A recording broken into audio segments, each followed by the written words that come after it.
Un programme économique d'une valeur de 250 milliards de shillings sur 5 ans en faveur de l'agriculture, c'est la promesse de campagne du vice-président William Ruto, candidat du parti Kenya Kwanza à l'élection présidentielle du 9 août 2022. Intitulé Le Plan, le manifeste électoral de William Ruto s'adresse aux défis économiques du Kenya visant à impulser un essor multisectoriel du pays.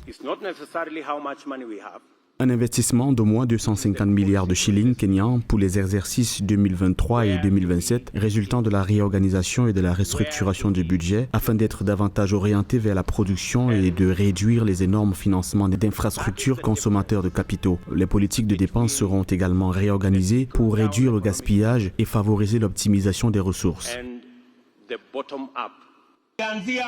En cas de victoire au scrutin, le président du parti Kenya Kwanza a annoncé une amélioration significative du coût de la vie au cours des 100 premiers jours. La recette du vice-président William Ruto pour la croissance économique du pays repose sur la création d'emplois à travers un soutien de 50 milliards de shillings chaque année pour fournir aux micro, petites et moyennes entreprises un accès fiable au crédit.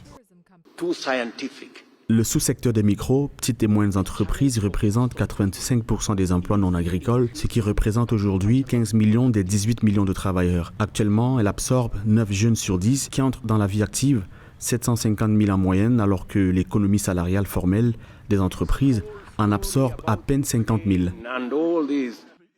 Le vice-président William Ruto prévoit l'augmentation du financement des institutions de recherche et de développement de 0,8% à 2% du PIB. Le manifeste électoral du vice-président kenyan est ancré autour de 5 piliers: l'agriculture, le financement, le logement, l'accès à la santé et l'économie numérique et créative.